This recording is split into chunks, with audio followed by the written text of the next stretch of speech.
ஆய் சகு, சொல்லு என்ன செய்யற? அவங்களுக்கு விளங்காது ஐயோ. அவளை காணா.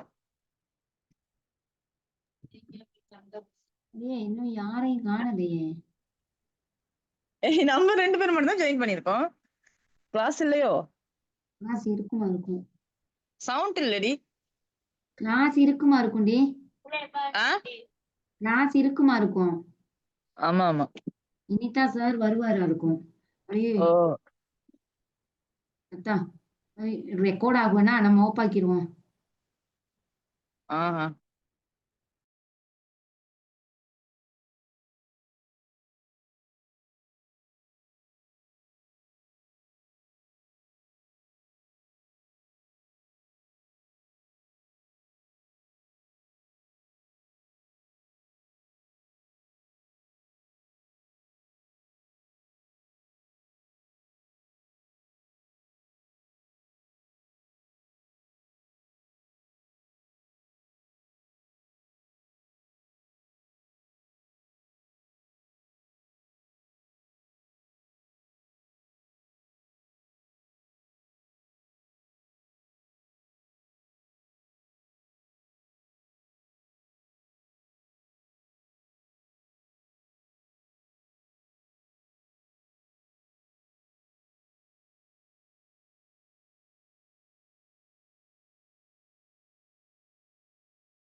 Assalamualaikum, good evening.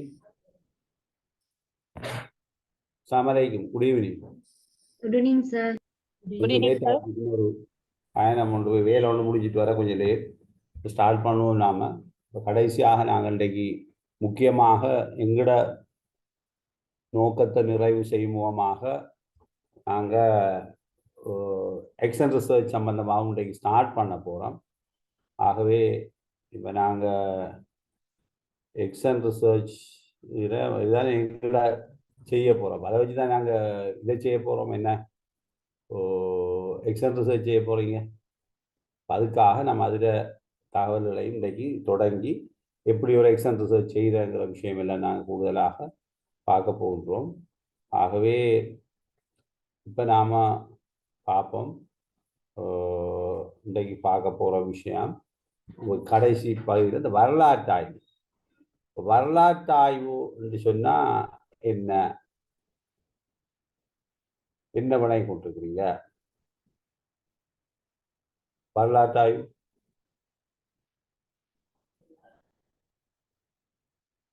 வரலாற்று ஆய்வை பற்றி சொல்லுங்க. அப்போ ஏதாவது உங்களுக்கு தெரிஞ்ச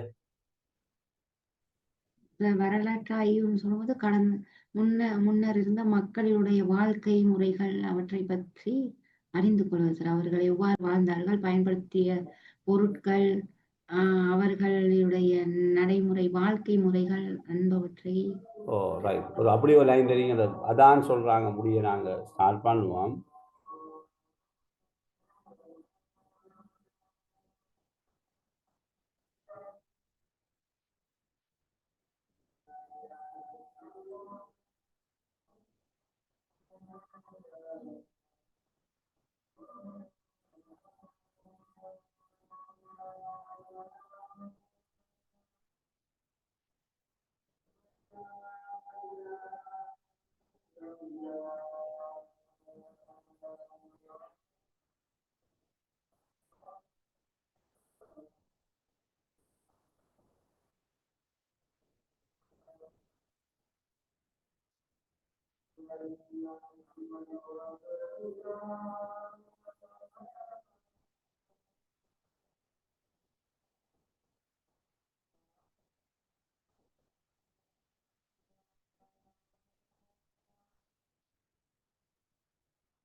ரைட், ஓகே. அப்போ வரலாற்று ஆய்வுன்னா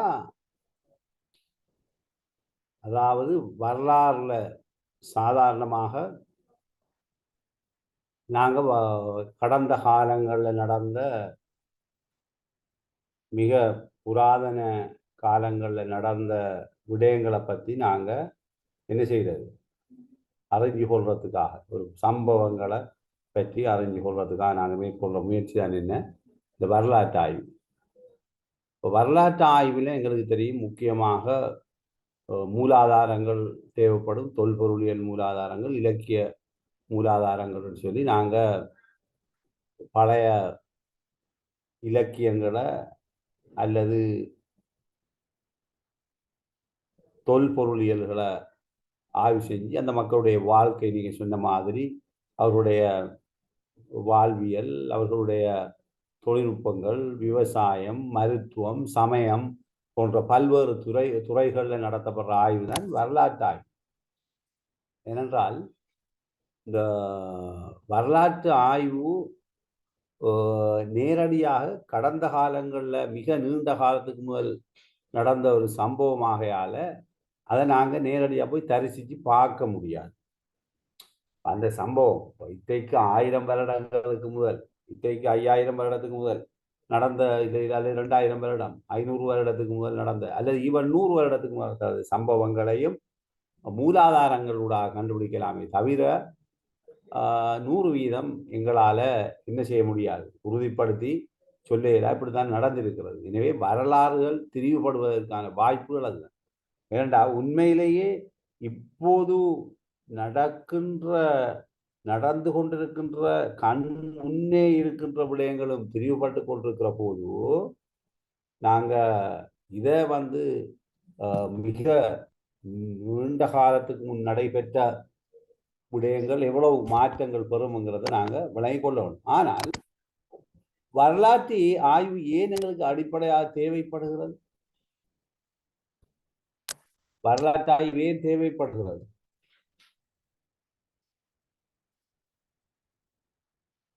யாராவது வரலாற்று ஆய்வு ஏன் தேவைப்படுகிறது? கேட்குதா கதைக்கிறது? ஹலோ, நான் கதைக்கிற கேட்குதா? வரலாற்று ஆய்வு ஏன் தேவைப்படுகிறது? எதிர்காலத்தை சிறப்பாக கட்டியெழுப்புவதற்கு சார்.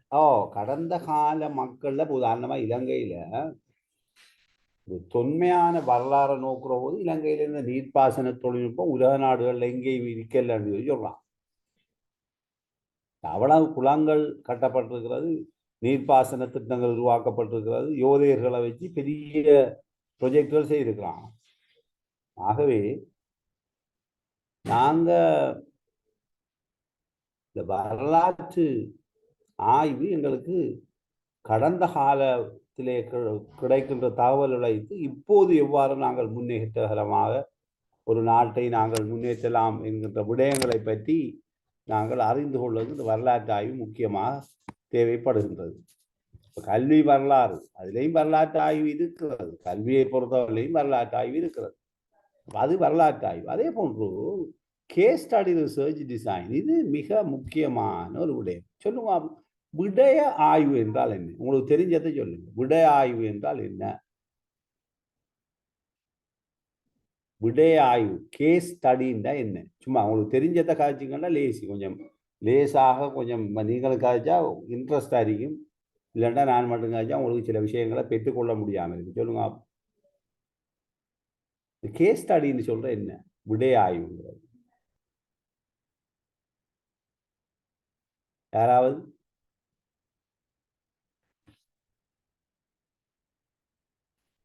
தெரியுமா? கேஸ் ஸ்டடி பொதுவாக நீங்கள் ஒரு பிடி அல்லது எது செய்தாலும் சில பரீட்சைகள், சில உதாரணமாக சில பரீட்சைகளுக்கு SLES போன்ற பரீட்சைகளுக்கு தோற்ற வேண்டுமாக இருந்தால், இப்போ பிடியை முடிச்சுட்டு உங்களுக்கு SLES இது 30 வயதுக்குள்ள நீங்கள் SLESக்கு சிட் பண்ணலாம். ஓப்பன் எக்ஸாம் ஓப்பனா 30 வயதுக்கு உட்பாட்டு ஆகளுக்கு டீச்சிங்கில் இருக்க தேவையில்லை. நீங்கள் SLES எழுதலாம். அப்படி SLES எழுதுறதுக்கு இந்த கேஸ் ஸ்டடீஸ் எல்லாம் உங்களுக்கு தரப்படும். ஒரு கேஸ் ஸ்டடியை தருவாங்க. அப்போ அந்த அதை கேட்பாங்க. அப்போ சொல்லுவாங்க அவன் கேஸ் ஸ்டடின்னா என்ன? யாராவது தெரியுமா கேஸ் ஸ்டடின்னா?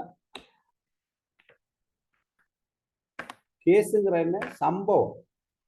அப்போ ஒரு பாடசாலையில நடைபெற்ற ஒரு சம்பவங்களை அடிப்படையாக கொண்டு அங்க நடந்த சம்பவத்துக்கான காரணங்களை விளக்குறது. உதாரணமாக ஒரு ஒரு ஒரு பாடசாலையில் இருக்கிற அதிபருடைய நல்ல பண்புகள், அவருடைய சிக்கலான நிலைமைகள், அவருடைய இருக்கிற சிறப்பம்சங்கள், அவரிடத்தில் இருக்கிற குறைபாடுகள் போன்ற பல விடயங்களை துருவி இந்த பாடசாலையில போக்கு எவ்வாறு இருக்கிறது, இதுக்கான காரணங்கள் என்ன, ஏன் இது பின்னடைவாக இருக்கிறது, ஏன் முன்னேறி இருக்கிறது, இதில் இருக்கிற பிரச்சனைகளுக்கு எவ்வாறான தீர்வுகள் வழங்கலாம் என்பதை ஒரு விடயமாக எடுத்து அதை பற்றி ரிசர்ச் ஒன்று செய்கிறது. அப்போ அது கொஞ்சம் சற்று பிரயோசனமான விஷயம். என்னென்னா, இப்போ நீங்கள் ஒரு பாடசாலையில் இருக்கிற அதிபர் டீச்சர்ஸோட நல்ல உடன்பாடான உறவுகளை பேணுவதில்லை. இது ஒரு பிரச்சனையான விஷயம். நிதியை கையாளுவது அவருடைய டிரான்ஸ்பேரண்ட் இல்லை, வெளிப்படைத்தன்மை இல்லை. அடுத்தது அங்க இருக்கிற மாணவர்களுக்கு வகுப்புகளில் ஒரு பாடம் முறையாக நடைபெறுவதை கண்காணிப்பதில்லை. இப்படியான பிரச்சனைகளை எல்லாம் ஆராய்கிறது, இதுக்கு விளக்கம் அளிக்கிறது. இப்படி ஒரு சம்பவத்தை தந்துட்டு அதை நீங்கள் ஆய்வு செஞ்சு அதனூடாக அதுக்கு தீர்வுக்கான விளக்கங்களை கொடுக்குற ஒரு நிலைமையில அந்த கேஸ் ஸ்டடி ரிசர்ச் உருவாகிறது. ஆகவே முக்கியமாக இந்த கேஸ் ஸ்டடி ரிசர்ச்சில் பல்வேறு விதமான புள்ளிவிவர கணக்கெடுப்புகளும் இது அடிப்படையில் விடையாய்ந்த விரிவான புள்ளிவிவர கணக்கெடுப்பை பார்க்க அதை விரிவான புள்ளிவிவரவியல் கணக்கெடுப்புன்னு சொல்றது இப்போ இருக்கிற தரவுகளை மையமாக கொண்டு நாங்கள் பகுப்பாய்ச்சி நாங்கள் படிப்போம். இப்போ இந்த புள்ளிவிவரவியல் ஆய்வு என்று சொல்றது என்னன்னா, தரவுகளை மையமாக கொண்டு அந்த தரவுகளை பேஸ் பண்ணி ஒரு ரிசர்ச் செய்யப்படுமா இருந்தால் அதை நாங்கள் சொல்லுவோம் ஒரு புள்ளிவிவரவியல் அடிப்படையாக கொண்ட ஆய்வு. புள்ளிவிவரவியல் ஆய்வில் தரவுகள் சொல்லித்தரிக்கணும், எத்தனை பேர், எத்தனை நபர், மாணவர்கள் பெற்ற புள்ளிகள், அப்படியா. ஆனால் விடய ஆய்வை பொறுத்தவரையில கூடுதலாக பண்புசார் விடயங்கள் தான் அது இருக்கும். இதுதானே? அப்ப கூட பண்புசார் விடயங்களுக்கு தான் அது விளக்கம் அளிக்கும். இது பண்புசாருங்கிறது இப்போ அளவுசார் இருக்காது என்று சொல்ல வரல. ஆனால் கேஸ் ஸ்டடியை பொறுத்தவரையில கூட இயல்புகளோட தொடர்புடையதாக இருக்கு. ஆகவே அதில் ரிசர்ச்சில் நாங்கள் பொதுவாக இருக்கிற சிக்கல் தன்மைகளுக்கு நீங்கள் என்ன வேணும், ஒரு திட்டம் ஒன்றை போட்டு சில கோட்பாடுகள், சில மாதிரிகள் இருக்குதா, இது எப்படி இருக்குது, இது எப்படி செயற்படுகிறது என்ற விஷயங்களை எல்லாம் நீங்கள் கொஞ்சம் துருவி ஆராய்த ஒரு விடயமாக இந்த விடய ஆய்வு இருக்கிறது. இப்போ கூடுதலாக கல்விப்புலத்தில் விடய ஆய்வு, மானிடவியல். இப்போ என்னண்டா, இப்போ விஞ்ஞான ஆய்வுங்கிறது வேற, மானிடவியல் ஆய்வு வேற. விஞ்ஞான ஆய்வில் இந்த மானிடவியல்னு சொல்லக்கூட சோசியல் சமூக ரீதியான ஆய்வெல்லாம் கூட பண்போட தொடர்புடையதான் இருக்கிறது. மானிடவியல் ஆய்வுகள், உளவியல் ஆய்வுகள், மற்றது சமூக விஞ்ஞான ஆய்வுகள், இப்போ பொலிட்டிக்கல் ஸ்டாக், இதெல்லாம் நம்பர்ஸுக்குள்ள பாருங்க. சயின்டிஃபிக் ரிசர்ச் எல்லாம் முற்றுமுழுதாக நம்பர்ஸுடன் தொடர்புடையதாக இருக்கிறது. இதைத்தான் நாங்கள் சொல்கிறோம். எனவே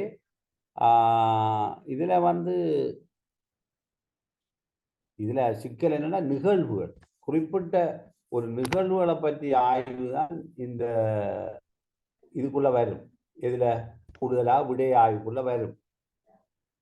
அப்போ நாங்கள் விடய ஆய்வுங்கிறது கேஸ் ஸ்டடி. உதாரணமாக ஒரு நீங்கள் ஒரு பாடசாலை ஒன்றில் இருக்கிற ஒரு முழுமையான நிலைமை அப்படி ஒரு கேஸாக தந்திருப்பாங்க. ஒரு விடயமாக தந்திருப்பார்கள். அதை வாய்ச்சி கீழே கேள்வி கேட்டிருப்பாங்க. அதிபருடைய நிதி நிர்வாகத்தில் உள்ள குறைபாடுகள் யாவை? ஒரு கேள்வி. இந்த நிதி குறைபாட்டை நிவர்த்தி செய்வதற்காக நீங்கள் முன்மொழிகின்ற ஆலோசனைகள், அப்படி ஒரு கேள்வி கேட்கலாம் கேஸ் ஸ்டடியில.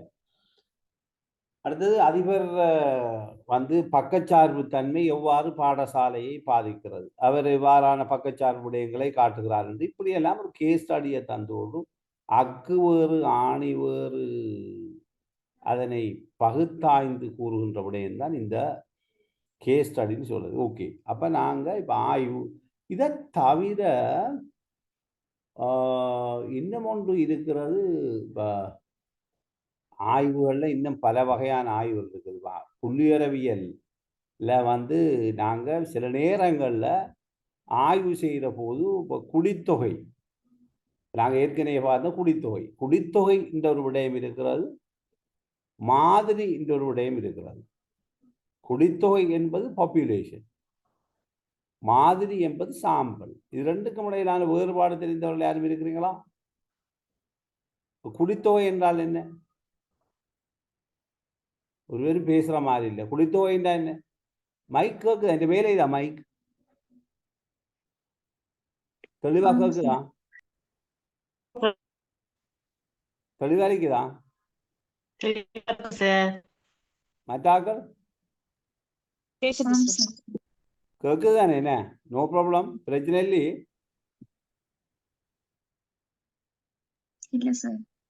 ஓகே, அப்ப சொல்லுங்க. குடித்தொகை என்ன? ஒரு ஆய்வுல குடித்தொகை என்ன? இனிதான் நாங்க எக்ஸ்டர்னல் ரிசர்ச்சுக்கு போகிறோம். ஆய்வுல குடித்தொகை என்ன? ஒரு குறிப்பிட்ட இடத்துல வாழ்கின்ற உயிரங்கிகளை பத்தி சொல்லலாம் சார், அல்லது ஒரு குறிப்பிட்ட இடத்துல வாழ்கின்ற அங்கிகள் எல்லாத்தையும் சொல்லலாம் சார். ஒரு பிரதேசமாக இருக்கலாம், அல்லது ஒரு சகுந்தலா சயின்ஸா படிப்பீங்க? Science maths 2 sir. நீங்க சயின்ஸ் டீச்சர்ன்றது நிரூபிக்கிறீங்க. Okay, good. இப்ப நல்லா நீங்க சொன்னது சயின்ஸ் உயிரங்கிகளுக்கு ஓகே. ஆனால் நோமலா ஆய்வுக்கான குடித்தொகை என்று சொல்ற ரெண்டு. இப்ப நீங்க சொன்ன குடித்தொகை பாப்புலேஷன் மான்கள்ல கூட்டம், மாமரங்கள்ல கூட்டம், யானைகளின் கூட்டம், மனிதர்கள கூட்டம் அப்படின்னு சொல்லி குடித்தொகையை நாங்க பாப்புலேஷனை டிஃபைன் பண்ணோம். Okay, fine.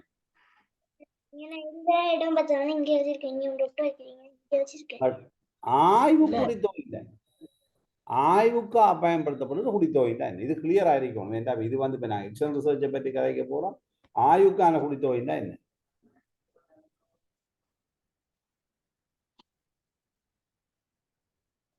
ஒரு நீங்க தரம் 3 மாணவர்கள்ல ஒரு குறிப்பிட்ட கல்வி வலயத்தில் இருக்கிற தரம் 3 மாணவர்களை தெரிவு செய்து நீங்க ஆய்வு செய்வதாக இருந்தால், அந்த வலய கல்வி அலுவலகத்துக்கு உட்பட்ட தரம் 3 இருக்கின்ற பாடசாலைகளில் தரம் 3 கல்வி பயின்ற அனைத்து மாணவர்களும் என்னன்னு சொல்லுவாங்க? என்னன்னு சொல்லுவாங்க? ஒரு வலயத்தில் இருக்கிற தரம் 3 கல்வி பயிலுகின்ற எல்லா மாணவர்களையும் கூட்டமொத்தமா நீங்க ஆய்வுக்கு உட்படுத்தினால் அதுக்கு என்ன சொல்லுவாங்க? அதுதான் என்ன? அதுதான் என்ன? குடித்தொகையா சார்? குடித்தொகையா இருக்கு. இப்ப நாம சொல்லுவோம், ஒரு வலயத்திலே மொத்தமாக இருக்கின்ற தரம் 3 கல்வி பயிலுகின்ற மாணவர்களின் எண்ணிக்கை 25,000 என்று சும்மா, அல்லது 15,000 மாணவர்கள் தரம் 3 கல்வி பயிலுகின்றார்கள் என்றால், இந்த தரம் 3 மாணவர்கள் தொடர்பாக ஒரு ஆய்வு மேற்கொள்ளப்பட போகின்றது என்றால், அந்த தரம் 3 கல்வி பயிலுகின்ற எல்லா மாணவர்களையும் நாங்கள் ஒட்டுமொத்தமாக குடித்தொகை என்று சொல்லுவோம்.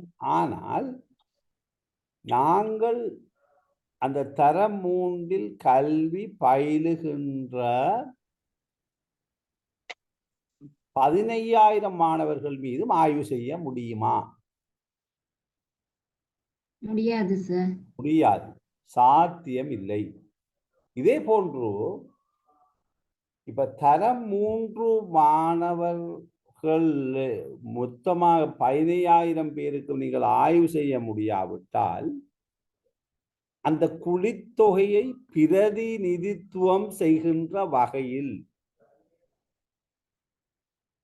குறிப்பிட்ட அளவு மாணவர்களை நீங்கள் தெரிவு செய்து கொள்ள வேண்டும். அதிலேதான் எங்களுக்கு சவால் இருக்கிறது. உதாரணமாக இந்த 15,000 மாணவர்களும் சில நேரங்களிலே வகை 3 டைப் 3 பாடசாலைகளிலே ஒரு 15,000 ஒரு குறித்த அளவு மாணவர்கள் இருப்பார்கள்.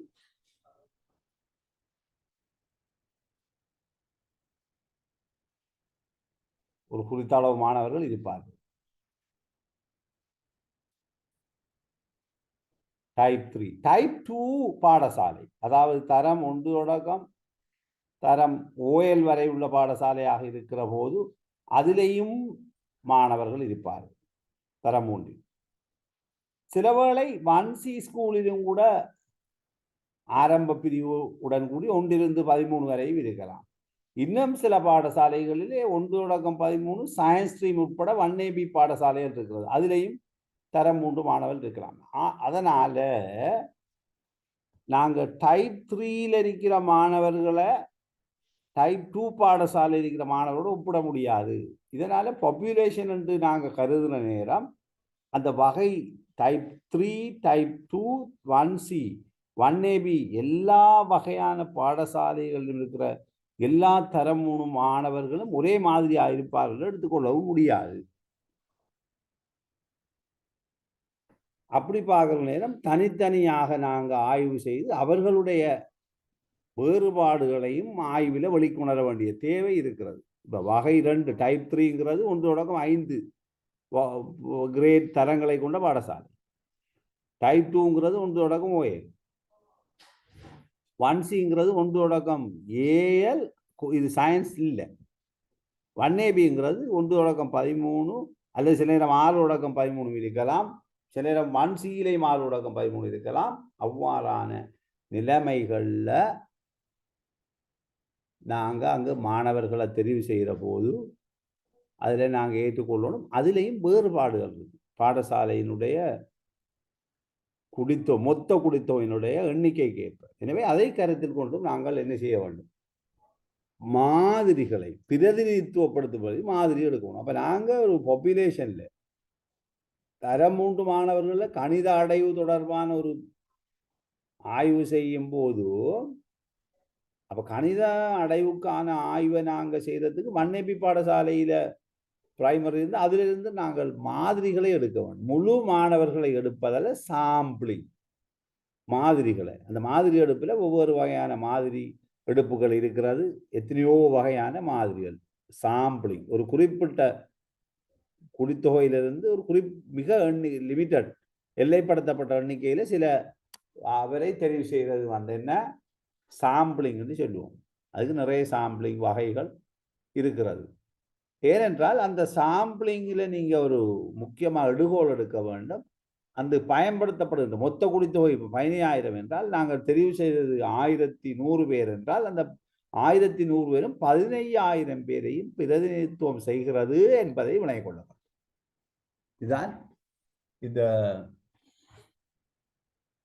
ஆய்வில் குடித்தொகை தெரிகிறார். இப்போ இது ஜென்ரலான விஷயம். இப்போ நாம் வருவோம் ஒரு நோமலா ஒரு ஆய்வில் நாங்கள் பொதுவாக ஜென்ரலாக இருக்கிற ஒரு ஆய்வில் முதலாவது என்ன செய்வோம்? ஒரு ஆய்வு பிரச்சனை உண்ட இனம் கண்டு கொள்வோம். ஆய்வு பிரச்சனைக்கு என்ன செய்வோம்? ஆய்வு நோக்கங்கள் எழுதுவீங்க.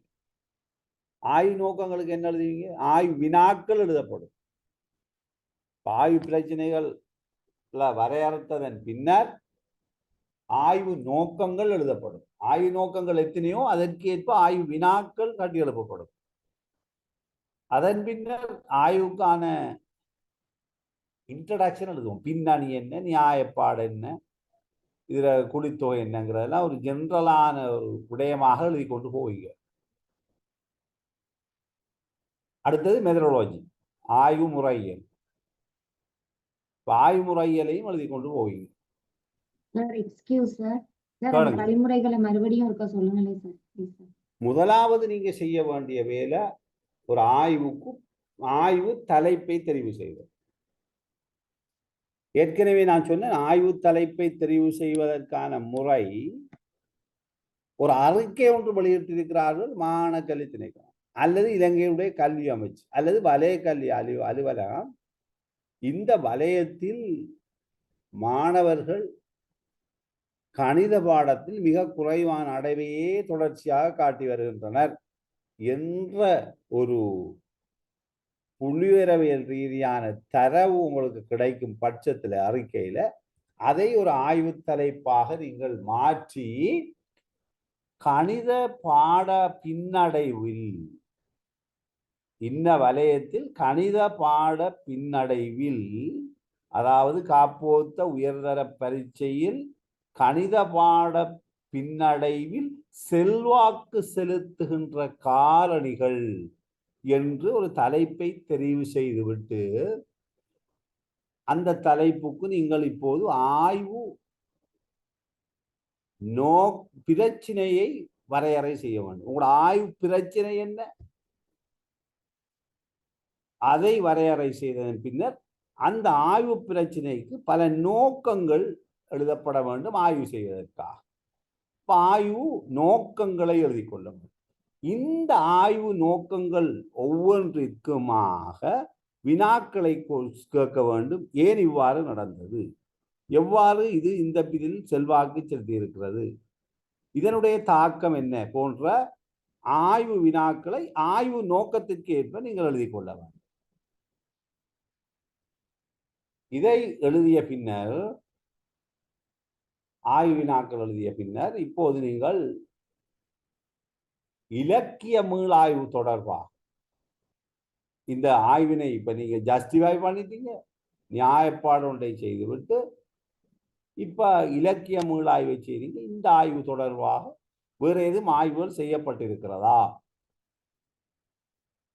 இதுக்கு சம்பந்தமாக ஒரு அண்மித்து செல்லக்கூடிய ஆய்வுகள் செய்யப்பட்டிருக்கிறதா, அல்லது இதே போன்று வேறு வகையான ஆய்வுகள் வேறு தலைப்புகளிலே செய்யப்பட்டிருக்கிறதா, இதுக்கு ஒப்பாக போன்ற விடயம் எல்லாம் தேடி எடுக்க வேண்டும்.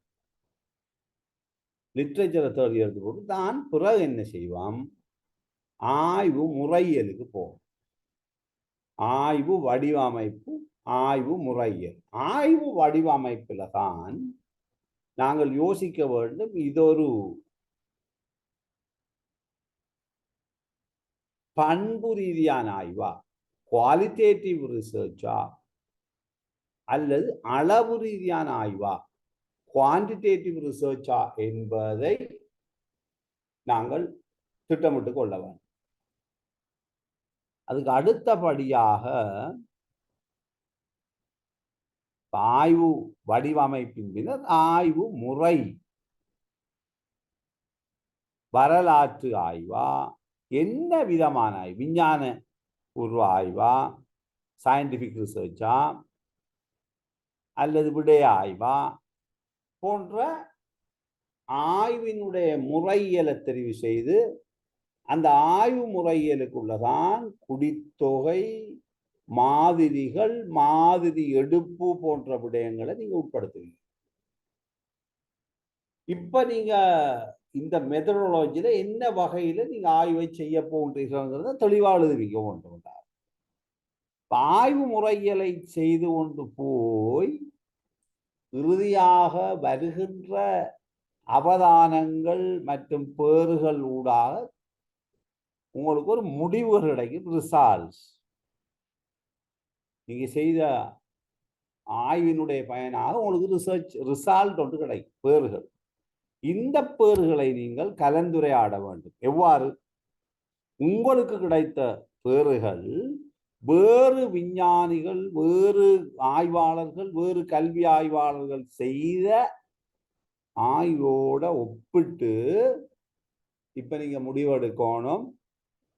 ரைட், இந்த ஆய்வுல என்ன பிரச்சனை வந்திருக்கு, இப்படி வந்திருக்கு, இப்படி வந்திருக்கு, ஒரு ரிசல்ட்ஸ் அண்ட் டிஸ்கஷன். இது நான் சொல்ல ஒரு சீரியஸான ஆய்வு.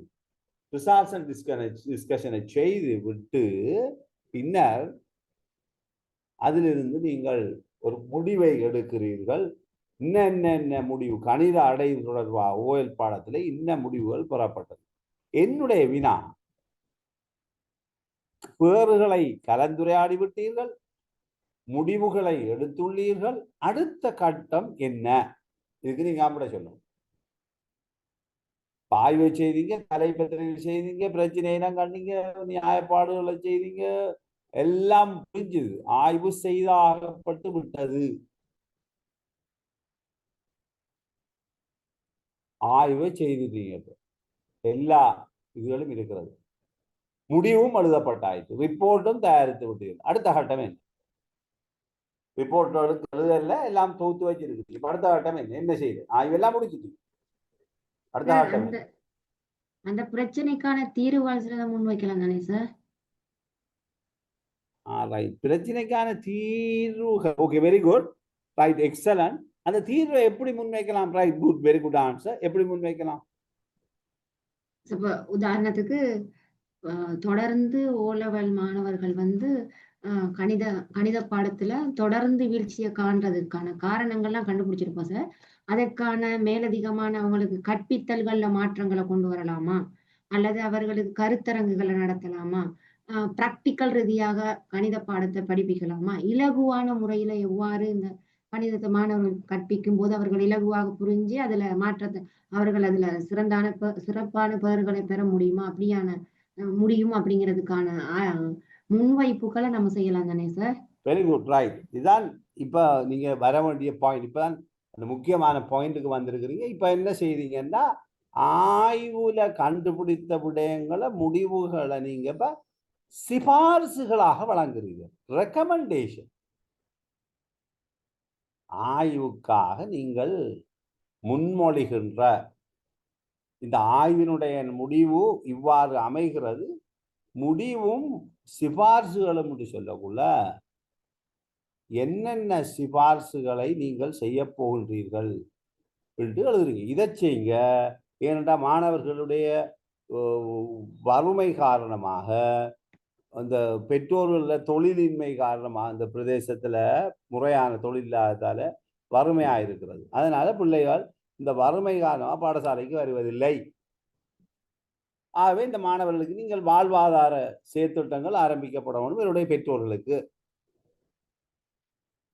அடுத்தது, மாணவர்களுக்கு வீட்டிலிருந்து மிக கூடிய தூரம் நடந்து வர வேண்டியிருக்கிறது பாடசாலை, மிக தொலைவில் பாடசாலை இருக்கிறது. எனவே போக்குவரத்து வசதிகள் ஏற்படுத்தப்பட வேண்டும். இவ்வாறு இந்த மாணவர்களுடைய அடைவை முன்னேற்றுவதற்காக நீங்கள் சிபாரிசுகளை வழங்கி யாருக்கிட்ட கொடுப்பீங்க? யாருக்கிட்ட கொடுப்பீங்க?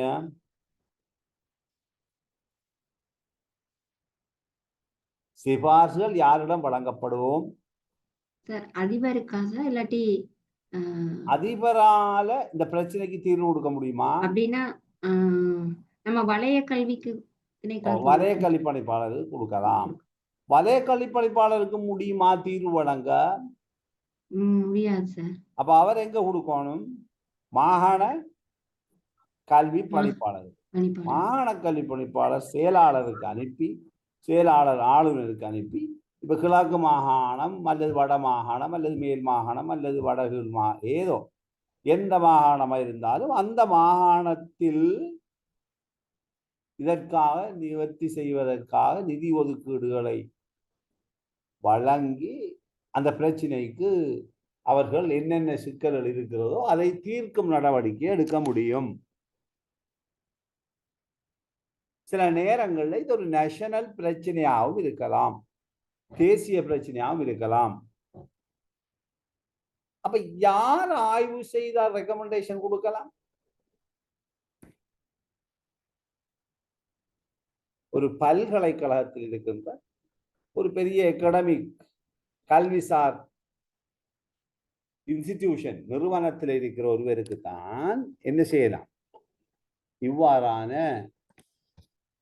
பெரிய ஆய்வுகளை செய்ய முடியும், பெரிய ஆய்வுகளை செய்து ரெக்கமெண்டேஷன் கொடுக்க முடியும். அப்ப அவருக்கு நிறைய காசுகளும் தேவைப்படும் ஆய்வு செய்திருக்கிறார். ஆனால் ஆய்வு செய்தவரால முடியுமா அவர் இனங்கண்ட பிரச்சனைகளுக்கு தீர்வை வழங்குவதற்கு? இல்லை. இதனால இப்படியான ஆய்வுகள் இனங்கண்ட பிரச்சனைகளை முன்வைக்கின்ற, சிபார்சுகளை முன்வைக்கின்ற ஒன்றாகவே காணப்படுகிறதே தவிர அந்த இனங்கண்ட பிரச்சனைகளை தீர்க்கின்ற ஆய்வாக இல்லை. இதனாலதான் வேறு வேறு தொழில்துறைகள்ல பிரச்சனைகளை இனங்கண்ட அந்த பிரச்சனைகளை தீர்க்கப்பட வேண்டும் என்பதற்காக ஆய்வுகள் தேவை என்பது உணரப்பட்டது. அதன் அடிப்படையில உருவாக்கப்பட்ட ஆய்வுதான் செயல்நிலை ஆய்வு. என்ன ஆய்வு? செயல்நிலை ஆய்வு, ஆக்ஷன் ரிசர்ச். அதாவது எல்லா படிமுறைகளும் இருக்கும், ஆய்வுகள் மேற்கொள்ளப்படும், அந்த ஆய்வில் இறுதியாக பெறப்படுகின்ற முடிவின்படி முடிவை இனங்கண்டு, பிரச்சனையை இனங்கண்டு, பிரச்சனைக்கு சிபார்சு செய்வதற்கு பதிலாக அந்த பிரச்சனையை தீர்த்து விடுவதுதான் ஆக்ஷன் ரிசர்ச்சுடைய விசேட தன்மை. இதிலே பொதுவாக செயல்நிலை ஆய்வு தவிர்ந்த ஏனைய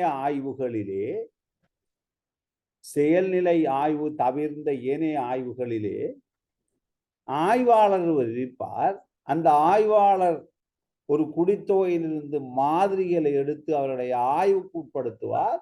அந்த ஆய்வினுடைய வேறுகள் கலந்துரையாடப்பட்டு முடிவுகள் முன்வைக்கப்பட்டு அதனூடாக சிபார்சுகள் வழங்கப்படும். ஆனால் இந்த செயல்நிலை ஆய்வில் அவ்வாறு சிபார்சுகளில் முடிவடையாமல் அந்த பிரச்சினையை முற்றுமுழுதாக தீர்ப்பதற்கான நடவடிக்கை எடுக்கப்படுவதுதான் இந்த செயல்நிலை ஆய்வு. இப்ப மெதுவா இந்த செயல்நிலை ஆய்வு வாசிங்க ஒரு நிமிடம்.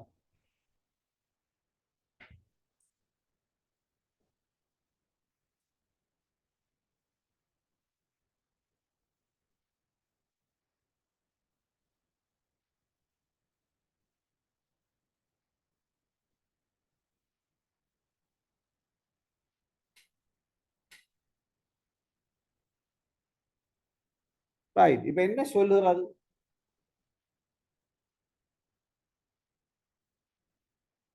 செயல்நிலை ஆய்வு என்ன கூறுகிறது? கர்ட் லெவின் என்பவரால 1944 ஒரு பிரச்சினைக்கு தீர்வை வழங்கும் நோக்கில் உருவாக்கப்பட்ட ஒரு ஆய்வுதான் செயல்நிலை ஆய்வு. இந்த செயல்நிலை ஆய்வினுடைய கோட்பாடு என்ன என்பதை பற்றி பார்க்க போகின்றோம். உங்கள்ட்ட எல்லாருக்கிட்டையும் இன்டர்நெட் ஆக்சஸ் இருக்குதா? ஒரு 2 நிமிடம் நான் தந்தால் கொஞ்சம் சர்ச் பண்ண வாய்ப்பு இருக்குமா எல்லாருக்கும்? போன்ல பார்த்து கொண்டிருக்கிறீங்களா? இல்ல சார், முடியும் சார். பிரதிபலிப்பு குறிப்பு எழுதுதல். பிரதிபலிப்பு குறிப்பு எழுதுதல் என்பது என்னங்கிறத பாருங்க. நான் சும்மா சின்னதா சொல்லிட்டு பிறகு நாம கொஞ்சம் கொஞ்சமா டெவலப் பண்ணி போவோம். எக்ஸாம்பிள் சார், பிரதிபலிப்பு செயல்நிலை ஆய்வினுடைய முதுகெலும்பு, the backbone of the action research is the reflective journal. Writing the reflective journal or just giving a reflection.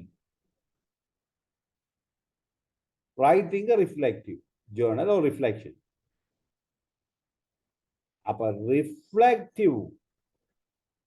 ரிஃப்ளெக்ஷனுக்கு முன்னுரிமை வழங்க வேண்டும். ஏனென்றால் இந்த செயல்நிலை ஆய்வு தங்கி இருப்பதே பிரதிபலிப்பில் தான். எனவே நாங்கள் பிரதிபலிப்பு, இங்கிலீஷ்ல தெரிந்தவர்கள் ரிஃப்ளெக்ஷன் இன் ஆக்ஷன் ரிசர்ச் என்று அடியுங்க. தமிழ்லையும் அடிச்சு கொள்ளுங்க. செயல்நிலை ஆய்வில் பிரதிபலிப்பு. Right, 2 minutes, only 2 minutes. சரியா? 56, 57, 57க்கு சரியா தேடிக்கொண்டு சொல்லி ரெடியா வைங்க. பிரதிபலிப்பு என்னடா, இந்த பிரதிபலிப்புங்கிறதுல இருந்தா நாங்க தொடங்க போறோம். Right, start. 2 minutes.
சொல்லுங்க பாப்போம், பிரதிபலிப்புண்டா என்னன்னு.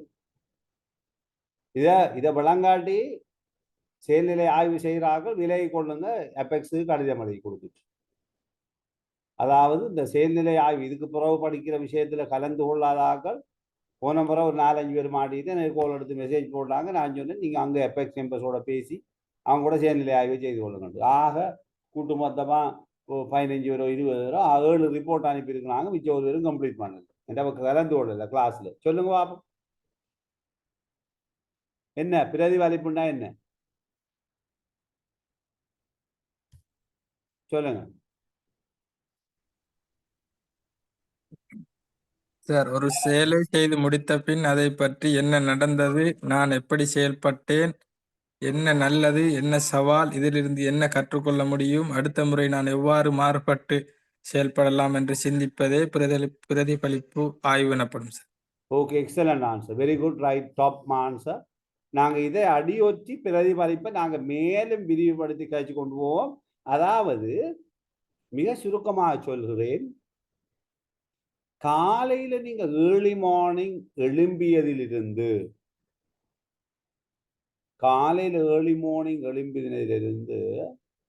நீங்க திட்டமிட்டு கொண்டது, எதை நீங்கள் எதிர்பார்த்தீர்கள், என்னென்ன விடயம் நடைபெற வேண்டும் என்று எதிர்பார்த்தீர்கள், அதெல்லாம் நீங்க பிளான் பண்ணீங்க முதல் நாள் நைட்.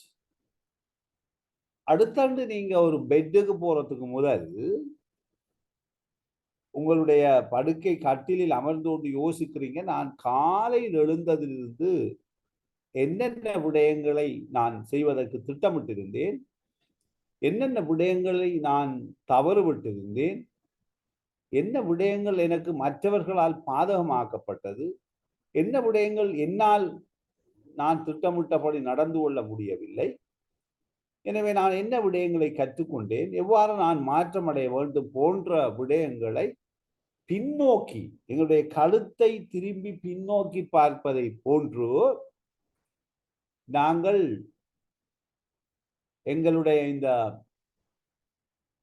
நடந்த நிகழ்வுகளை பின்னோக்கி பார்த்து அதுக்கு விளக்கம் குறிப்பிடுவதுதான் பிரதிபலிப்பு குறிப்பு. Reflection, writing reflection or maintaining reflective journal.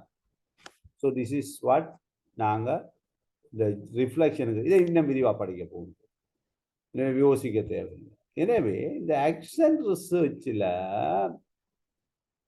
என்னவென்றால் ஒரு பிரச்சினை வகுப்பறையிலே இனங்காணப்பட்ட பின்னர்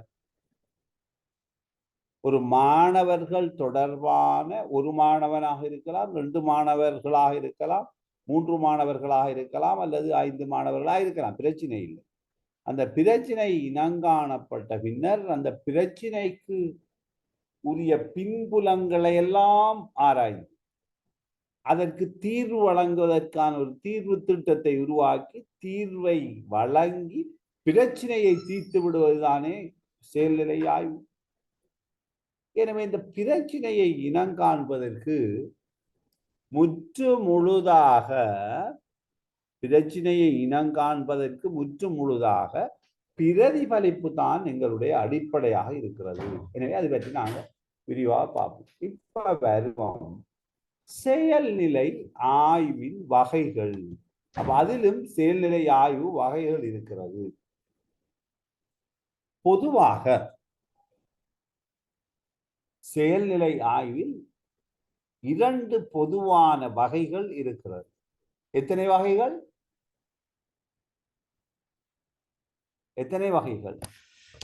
2 சார். 2 வகை ஆய்வு இருக்கிறது. ஒன்று பங்கேற்பு செயல்நிலை ஆய்வு, மற்றது பிரயோக செயல்நிலை ஆய்வு. இந்த பங்கேற்பு செயல்நிலை ஆய்வு என்பது என்னவென்றால், நாமும் ஒரு பங்காளியாக இருந்து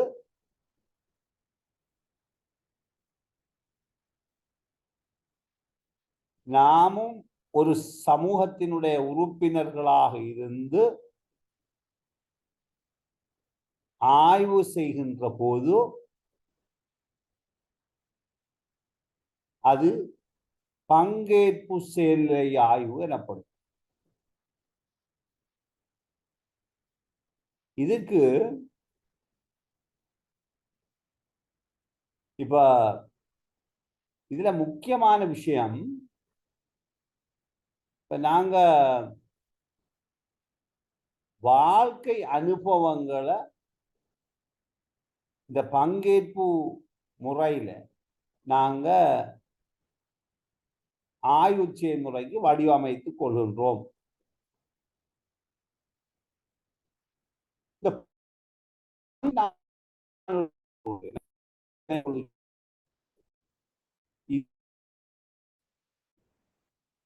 மிக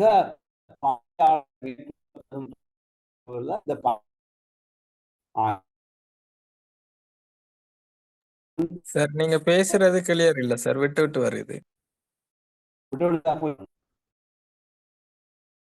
ஓ சார், கிளியர் இல்ல சார்.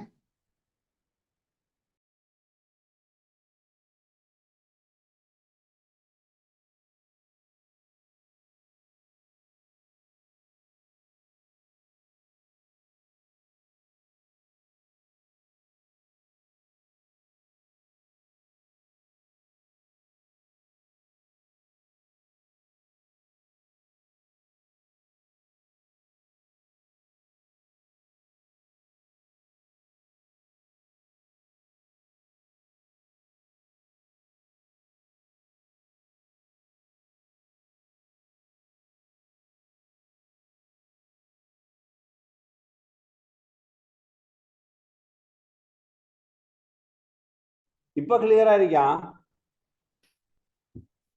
ஓ சார். ஓ ரைட், சார். இப்ப கிளியர் தானே? Okay, right. அப்ப இந்த பங்கேற்பு ஆய்வு செய்யப்படும் சமூகத்தின் உறுப்பினர்களா நீங்க இருக்கவர், பங்கேற்பாளர்கள். இதை நாம் இன்னும் விரிவாக பார்க்கலாம். இப்ப இதுக்கு சில உதாரணங்களை பார்ப்போம், இருக்கட்டும். 2வது வகை நடைமுறை செயல் ஆய்வானது அல்லது பிரயோக செயல்முறை ஆய்வு ஒரு குறிப்பிட்ட பிரச்சினைக்கு முகம் கொடுக்கவும் தீர்க்கவும் வடிவமைக்கப்படுகின்றது. இப்ப இது என்னன்னு சொல்லி நாங்க இது என்ன தெளிவு பெற போகாம இருந்தால், ஒரு பாடசாலையில் இருக்கிற மாணவர்கள நீங்க உங்களோட வகுப்பறையில் இருக்கிற மாணவர்களுக்கு நீங்க ஆய்வு செய்வதாக இருந்தால் நீங்களும் என்னவாக இருக்க வேண்டும்? பங்காளராகத்தான் நீங்களும் இருக்க வேண்டும். நான் பிறகு உங்களுக்கு கிளியர் பண்றேன். நீங்களும் ஒரு ஆய்வாளராக அதில் இருக்கிறீர்கள். ஆய்வுக்கு உட்படுபவரும் நீங்கள் தான், ஆய்வாளரும் நீங்கள் தான். மாணவர்கள் முற்றுமுழுதாக ஆய்வுக்கு உட்படுபவர்கள். ஆனால் நீங்கள் ஆய்வுக்கு உட்படுபவராகவும் இருக்கின்றீர்கள், ஆய்வாளராகவும் இருக்கிறீர்கள். எப்படின்றது நாங்கள் பார்ப்போம். அது நான் அப்புறம் கதைக்குள்ள விளாங்கும். இப்ப நாம வருவோம் இந்த செயல்நிலை ஆய்வு மாதிரிகைகள். செயல்நிலை ஆய்வு மாதிரிகள் உள்ள ஆக்ஷன் ரிசர்ச் மாடல். இப்ப நாங்க பார்ப்போம் செயல்நிலை ஆய்வு பொதுவாக 3 மாதிரிகள் இருக்கிறது. 3 மாதிரிகள்.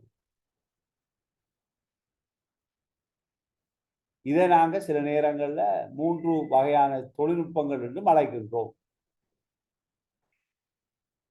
அதுல செயல்பட்டு இதுல நடிக்கிற தொழில்நுட்ப செயல்நிலை ஆய்வு முதலாவது நாங்க சொல்றோம் செயல்பாட்டு அல்லது தொழில்நுட்ப செயல்நிலை ஆய்வு. இதுல படிமுறைகளை நாங்கள் அவதானிப்போம். ஒன்று திட்டமிடல், அதாவது ஒரு ஆய்வை திட்டமிடுதல். அடுத்தபடியாக செயல்படுத்துதல். அப்ப ஆய்வை திட்டமிட்டால் அந்த திட்டமிட்ட ஆய்வை செயல்படுத்துகிறோம்.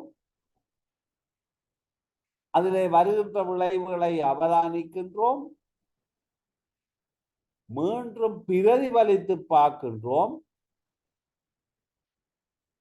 திருப்பி அந்த பிரச்சினை தீரவில்லை என்று இருந்தால் மீண்டும் திட்டமிடுகின்றோம், மீண்டும் செயல்படுத்துகின்றோம், அவதானிக்கின்றோம், திருப்பி பிரதிபலிக்கின்றோம்.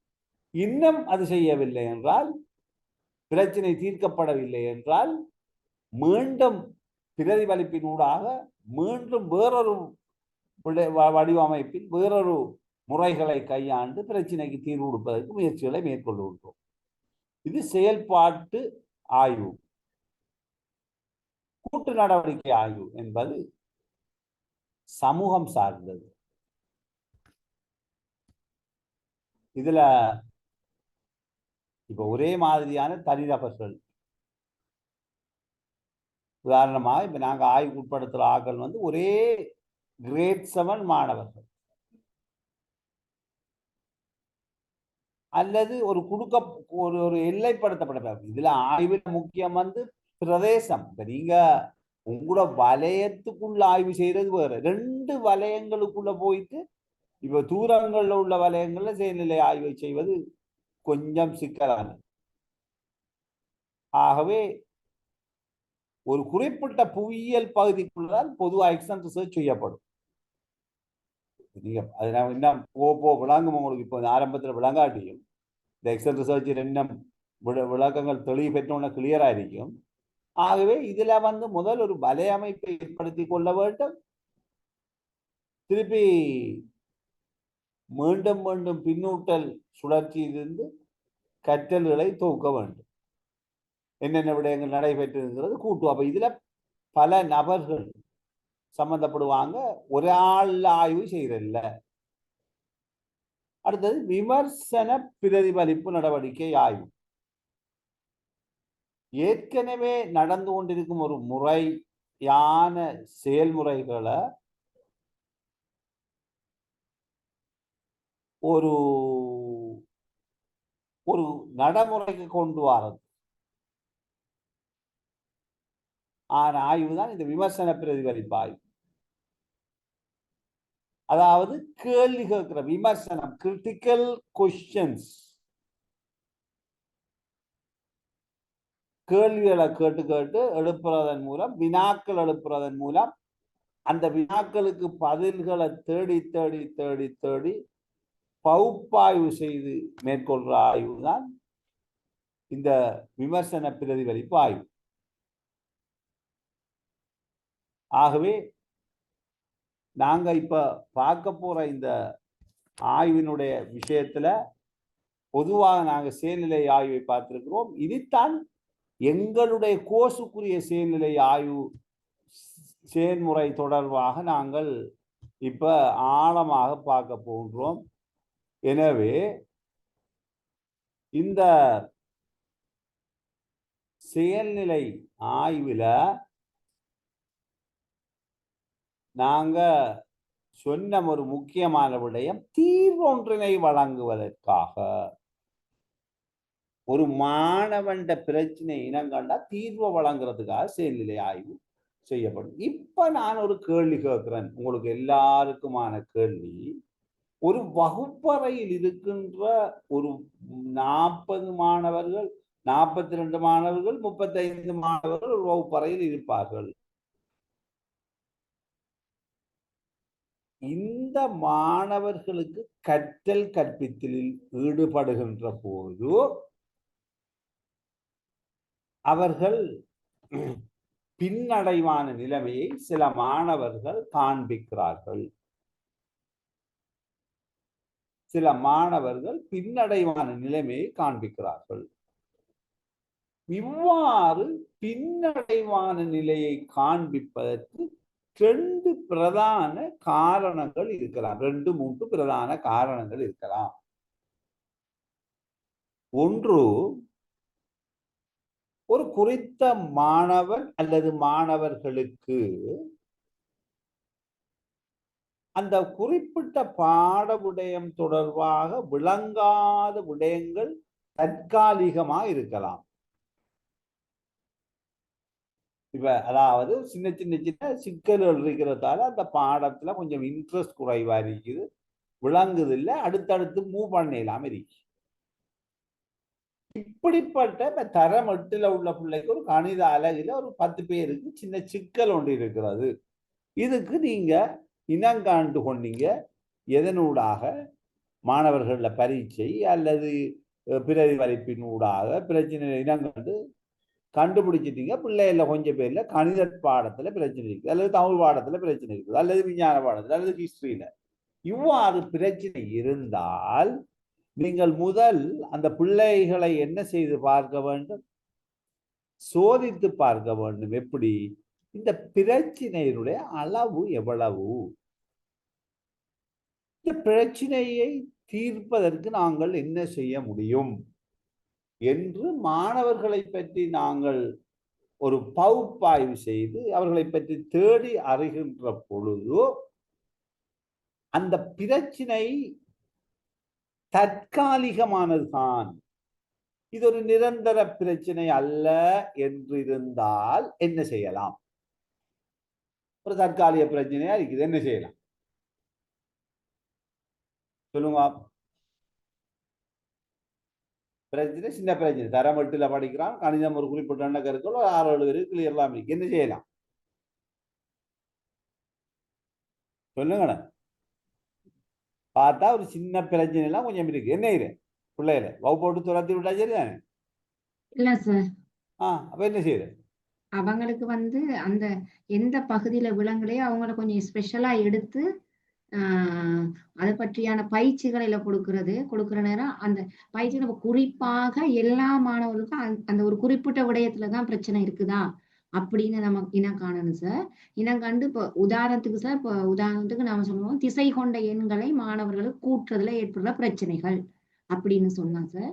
எல்லா மாணவர்களுக்கும் அந்த கூட்டுறதுல இப்போ நேரெண்ணையும் கூட்டுறதுல பிரச்சனை இருக்கா, அல்லது மறை எண்ணோட ஒரு மறை எண்ணை கூட்டுறதுல பிரச்சனை இருக்கா, அல்லது மறையெண்ணோட ஒரு நேரெண்ண கூட்டும் போது எவ்வாறான கணித செய்கை இருக்குது அப்படிங்கிற எதுல பிரச்சனை இருக்கு அப்படிங்கறத ஒவ்வொரு மாணவனையும் தனித்தனியாக நம்ம முதல்ல என்ன செய்யணும்னு கேட்டா ஆய்வு செய்து அந்த மாணவர்களுடைய பிரச்சனையை எடுக்கும். பொதுவா 2-3 பேருக்கு ஒரே பிரச்சனை இருக்குதா அப்படிங்கிறத பார்த்துட்டு சார், அதுக்கு பிறகு நாம பிள்ளைகளுக்கு அந்த விஷயத்தை விளங்கப்படுத்தும் போது அவர்கள் ஏதாவது அந்த விஷயங்கள் விளங்காட்டி அதை செயற்பாட்டு ரீதியாக ஒரு எண்கோட்டை பயன்படுத்தி அந்த மாணவருக்கு இப்ப கொஞ்சம் கிரேட் 6, 8னா 6ல உள்ள விஷயங்கள் சில நேரங்கள் அந்த எண்கோட்ல அவர்களுக்கு அந்த திசை கொண்ட எண்கள்ல சரியான விளக்கங்கள் இல்லாம இருந்திருக்கலாம், அல்லது மறந்து போயிருக்கலாம். அதுகளை கொஞ்சம் ஒரு ஞாபகப்படுத்திட்டு மீண்டும் இந்த மாணவர்களுக்கு அது தொடர்பான சின்ன சின்ன கணித்தல்களை கொடுத்து அதுல இடர்படுகிறார்களா அப்படின்னு முதல்ல பார்க்கணும் சார். அந்த விடயங்கள்ல அவங்க இடர்படலை அப்படின்னு சொன்னா அந்த நம்ம எந்த பகுதியோ அதுக்குரிய இதுகளை எவ்வாறு அவர்களுக்கு விளங்கப்படுத்தலாம், எப்படி சொன்னா அவங்களுக்கு புரியும் அப்படிங்கிறத நம்ம ஆய்வு செய்து அதுக்கு பிறகு அவர்களுக்கு அதுக்கேற்ற மாதிரி நம்ம தீர்வுகளை வைக்கலாம். ஏன்னா அது தற்காலிகமான ஒரு பிரச்சனை தானே சார். அப்ப அதை நாம சரியான முறையில இனங்கண்டு எல்லா மாணவர்களுக்கு அந்த மாணவர்களுக்கு ஏற்ற வகையில 7-8 பேர் அப்படிங்கிற நேரம் அவர்களை தனித்தனியா கவனிக்கக்கூடியதா இருக்கு சார். அப்ப அந்த அந்த அவர்களுடைய பிரச்சனையை சரியா இனங்கண்டு அதுக்கான வழிகாட்டல்களை சரியா செய்யும் போது அவர்கள் அந்த பிரச்சனையிலிருந்து விடுபடக்கூடியவர்களாக இருக்கலாம் சார். Very good, excellent. என்னண்டா நீங்க அளிச்ச விளக்கம் சரி. இப்ப இதை அடியோட்டி தான் நான் இப்ப ஒரு கொஞ்சம் மேலதிக விளக்கங்களை சொல்ல போறேன். இப்ப தரமட்டில் இருக்கிற பிள்ளைக்கு பின்னங்கள் தொடர்பான பிரச்சனை தரம் 7-6க்குரிய பின்ன பிரச்சனை இருக்கு என்றால் லேசாக தீர்க்க முடியுமா? 9 இருக்கிற மாணவனுக்கு தரம் 6னுடைய பின்னங்கள் விளங்குதில்லை, இடர்படுகிறான் என்றால் பிரச்சனையை தீர்க்க முடியுமா? இல்ல சார், கஷ்டம். கஷ்டம். ஆனால் தரம் 7 கிளியர், தரம் 6 கிளியர், 7 கிளியர், 8லையும் ஒரு சின்ன சின்ன பிரச்சனைகள் இருக்கிறது. இதை தீர்த்து விடலாமா இல்லையா? அது செய்யலாம் சார். இவ்வாறு தீர்த்து விடுகின்ற இதுக்கு சொல்றது பரிகார கற்பித்தல், ரெமெடியல் டீச்சிங். இந்த இடர்படுகின்ற பிள்ளைகளை அழைத்து பிரதிபலிப்பு செய்து அவர்களை அழைத்து அவர்களுடைய பிரச்சனைகளை துல்லியமாக டயக்னோஸ்டிக் டெஸ்ட், ஆய்ந்தறி சோதனை, கண்டறி சோதனை, ஆய்ந்தறி சோதனை போன்ற பல பேர்களை கொண்டு அழைக்கப்படுகின்ற ஆங்கிலத்தில் டயக்னோஸ்டிக், நிர்ணயம் செய்தல், பிரச்சனையை இனம் காணுகின்ற, என்ன பிரச்சனை என்று துல்லியமாக இனம் காணுகின்ற ஒரு சோதனையை வழங்கி அதிலிருந்து பிள்ளைகளுடைய பிரச்சனையினை இனங்கண்டு அவர்களுக்கு நாங்கள் பரிகாரம் செய்ய முடியும். இது எவ்வாறு என்றால், ஒரு வைத்தியர் தற்காலிகமாக வருகின்ற தடுமல், இருமல், காய்ச்சல் போன்ற சிறிய சிறிய வருத்தங்களுக்கு எவ்வாறு டேப்லெட்டுகள், மருந்து வகைகளை கொடுத்து குணப்படுத்துகிறார்களோ அதே போன்று சிம்பிளான ஒரு சிகிச்சை மூலம் மாணவர்களுடைய பிரச்சனைகளை, அதான் ரெமெடி என்றால் பரிகாரம், வைத்தியம் என்று கருத்து. ஆகவே சிறிய பரிகாரத்தை வழங்கி அந்த பிரச்சனையை தீர்த்து விடலாம். இதுக்கு பரிகார கற்பித்தல் போதுமானது. பரிகார கற்பித்தலுக்கு பல நுட்பங்களும் பல வழிமுறைகளும் இருக்கிறது. ஆனால் முக்கியமாக கவனிக்கப்பாலான விடயம், பிள்ளைக்கு தரம் 4ஆம் வகுப்பு கற்பிக்கின்ற போது ஏற்பட்ட ஒரு பிரச்சினை தரம் 9 வரை அல்லது 8 வரை அந்த மாணவனை கொண்டிருக்கிறது. இவன் பாதிக்கப்பட்டிருக்கிறான். எனவே இவனை இந்த பிரச்சினையிலிருந்து மீட்டெடுக்க முடியும். ஆனால் பரிகார கற்பித்தல் முடியாது. ஏனென்றால் இது மனிதனுடைய ஒரு நீண்ட கால நோய்க்கு ஒப்பானது. உள்ளே இருக்கின்ற ஒரு நீண்ட கால காயமானது ஆறாத நிலையில் தொடர்ச்சியாக அவதிப்பட்டு கொண்டிருக்கிறான். ஏனென்றால் முறையாக அதற்கான ட்ரீட்மெண்ட் என்ன என்பதை வைத்தியர்கள் துல்லியமாக ஆய்வு செய்து அதற்கான பரிகாரத்தை கொடுக்காதன் காரணமாக நீண்ட காலமாக அவன் இந்த காயத்தால் அல்லலுற்று கொண்டிருக்கிறான் என்பதை போன்றுதான் இந்த விடயம். ஒருவனுக்கு தற்காலிகமாக வருகின்ற நோய்க்கு எவ்வாறு பெனடோல் ஏனைய சில டேப்லெட்டுகளை கொடுத்து அவனை சுகமப்படுத்துகிறோமோ அது ரெமடியல். இவனுக்கு நிரந்தரமாக மூளையிலே அவனுடைய சிக்கலான விடயங்கள் பதிந்து அவனால் விலை கொள்ள முடியவில்லை, அது கற்றலுக்கு தடையாக இருக்கிறதோ, அவ்வாறான நிலைமையில் அவனுக்கு நாங்கள் பிரதிபலித்து அவனை அந்த பிரச்சனையை விட்டு வெளியேற்றுவதற்காக மேற்கொள்ளப்படுகின்ற செயல்முறைதான் செயல்நிலை ஆய்வு. இப்ப இன்னும் ஒரு 3வது நபர் இருக்கிறார். முதலாவது நபர் ரெமெடியலுக்கு உட்பட்டார். சின்ன வருத்தம், அவனை கூப்பிட்டு 2 பெனடோலும் 2 டெக்ஸாமெத்தசோனும் என்னென்ன கொடுத்து இப்போ போட்டுங்க அப்பா பிரச்சனை முடியும் அப்படின்னு சொல்லி போடுறான். ஒரே நேரத்தோட one shot finish, problem solve.